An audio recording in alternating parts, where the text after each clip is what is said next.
गठबंधन बनाया, क्या मकसद है? इस गठबंधन का मकसद एक ही है, खाली प्रधानमंत्री बनने का नहीं, इस देश के संविधान बचाने के लिए गठबंधन इकट्ठा हुआ है।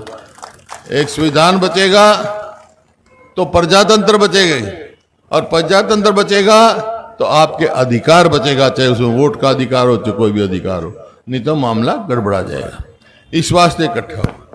और ये बात मैं कह रहा हूं पूरे देश में, जिस प्रकार यहां से आप अंदाजा लगा सकते हैं, लोगों से बात कर रहे हैं, लोगों का मन बन रहा है, पूरे देश से खबर आ रही है। मैं आज यहाँ कह के जा रहा हूं, केंद्र में इंडिया गठबंधन की सरकार बनने जा रही है, और वो सरकार बनेगी तो क्या क्या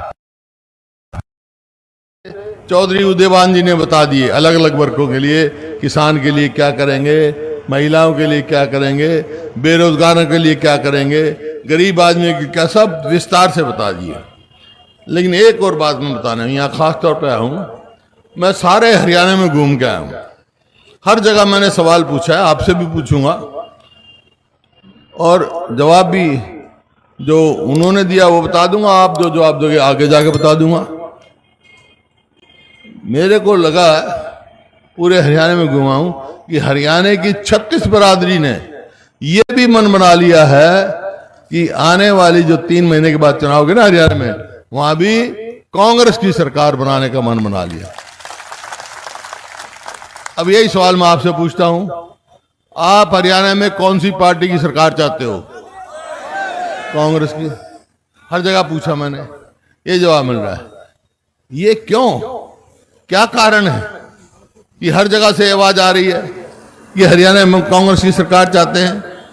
क्योंकि लोग समझ चुके, 2014 में जब हमने सरकार छोड़ी, उस समय हरियाणा प्रति व्यक्ति आय में, प्रति व्यक्ति निवेश में, कानून व्यवस्था में, खेल खिलाड़ियों में, और भाई आपके जो इसमें नौकरी देने में, पूरे देश में नंबर 1 था, नंबर 1। 10 साल से इनकी सरकार है। हरियाणा की चीज में, मेरे आंकड़े नहीं है, ये सरकारी आंकड़े में बता रहा हूं, प्लानिंग कमीशन का आंकड़ा बता रहा हूं कि आज हरियाणा पूरे देश में नंबर 1 है, बेरोजगारी में, महंगाई में, अपराध में। और खेल खिलाड़ियों को तो क्या बताऊं मैं, खेल खिलाड़ी में जो थे हमारी पहलवान बेटियां, जिन्होंने हरियाणा का नाम पूरी दुनिया में किया, चाहे ओलंपिक्स हो चाहे कॉमनवेल्थ हो, उनको किस प्रकार से जंतर मंतर में घसीटा गया, आज तक भी उनको न्याय नहीं मिला है। जो अन्याय था करता था, उसके लड़के को टिकट दे दी, अन्याय, वो न्याय की तरफ देख रही। तो ये परिस्थिति है। इसी वास्ते सारी बात देख के कर्जे में बता दिया, चौधरी उदयवान जी ने बता दिया, अरे हमने तो 4 पावर प्लांट लगाए, मेट्रो बनाई, रेलवे लाइन लेके आए, बड़ी बड़ी सड़कें बनाई, संस्थाएं बनाई, 66 से लेकर और 2014 तक हरियाणा पे कुल कर्ज 70-80 हजार करोड़, और 14 से लेकर 24 तक किया कुछ नहीं इन्होंने, कर्जा 4.5 लाख करोड़, क्योंकि घपले हैं, कर रहे हैं। आपसे मैं एक सवाल पूछना चाहता हूं, भाई 14 से 24 तक फरीदाबाद में, पलवल में कोई काम हुआ जो आप कह इसको? अरे कितने महीने से ये मोहना में बैठे हैं सिर्फ उतराव चढ़ाव के लिए, उनकी 7 महीने से उनकी सुनवाई नहीं हो रही। आपके सामने है, इतनी देर लगती है। हमारी सरकार होती तो अब तक बन के तैयार हो जाता भाई उतराव चढ़ाव, और कब सरकार आ गई तो फिर कर देंगे हम। तो ये आपके सामने है, ये परिस्थिति आपने। अब सवाल एक और आता है, सवाल आएगा, आपसे कहेंगे भाई ये सरकार हरियाणा में कैसे आएगी? सरकार हरियाणा में आएगी जब आप लोकसभा में जिता के भेजोगे महेंद्र प्रताप जी को, लाखों वोट से जिता के भेजोगे। फिर सवाल पूछेंगे लोग, आपने चुनाव लड़ना है, घर घर जाना है, इश्तिहार भी आएंगे आपके पास। फिर गांव में जाओगे, शहर में जाओगे तो लोग कहेंगे ठीक है भाई, चौधरी महेंद्र प्रताप तो लोकसभा में चले गए, उसकी वजह फिर अब कांग्रेस की सरकार भी बन जाएगी। इनने तो 10 साल में किया कुछ नहीं। भाई तुम क्या करोगे, कांग्रेस क्या करेगी? तो मैं 5-6 मोटे मोटे फैसले बता के जा रहा हूं, जो हम कहते हैं वो करते हैं कि हम क्या करेंगे। कांग्रेस की सरकार बनेगी तो भाई हरियाणा में पहला काम मैं करूंगा, अपने बुजुर्ग की पेंशन 6,000 रुपए हम करेंगे। गरीब आदमी के लिए 300 यूनिट घरेलू बिजली माफ करेंगे। और जो गैस का सिलेंडर है ना, 2014 में 400 रुपए का था, आज 1200 का हो गया। कांग्रेस की सरकार बनेगी तो उसको उस सिलेंडर की कीमत 500 से ज्यादा नहीं होगी। और जैसा मैं कह रहा था आपको, हम बेरोजगारी में इन्होंने नई नई बात चला रखी है। एक चला रखा है कौशल रोजगार निगम, कच्ची नौकरी, ठेकेदार की नौकरी, ना पक्की नौकरी, ना पेंशन, ना मेरिट, ना रिजर्वेशन, जब मर्जी निकाल दो, जब मर्जी लगा लो। लोगों का, युवाओं के भविष्य के साथ खिलवाड़ की जा रही है।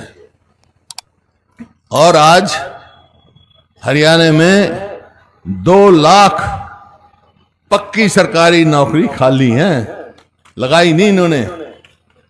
तो भाई अगर हमारी सरकार आएगी कांग्रेस की तो 1 साल के अंदर अंदर 2 लाख नौकरी हम हरियाणा में लगाएंगे जो खाली हैं, ताकि हमारे बच्चे आगे जाएं, उनका भविष्य सुरक्षित हो।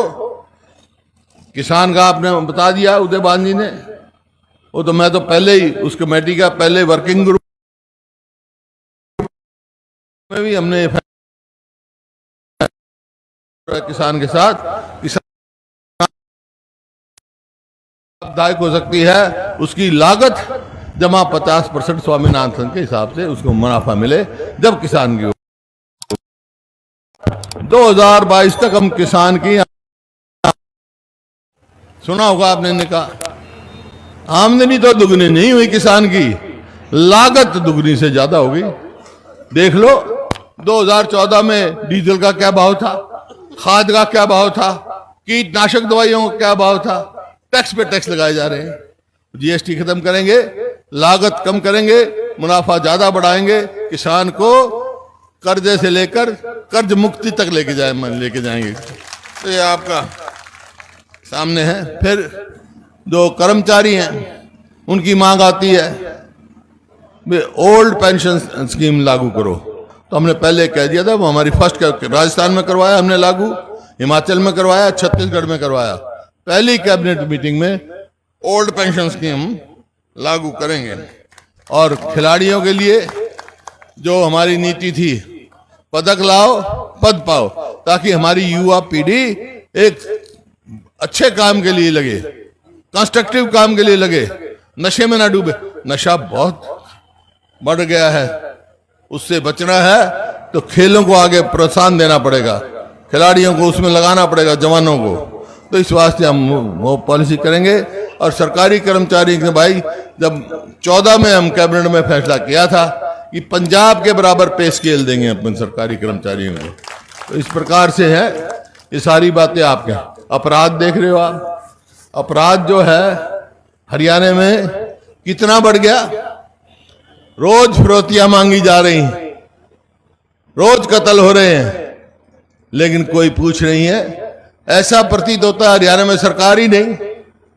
आपको याद होगा 2004 में भी ऐसी ही परिस्थिति थी हरियाणा में, जेल से राज चलता था बदमाशों का।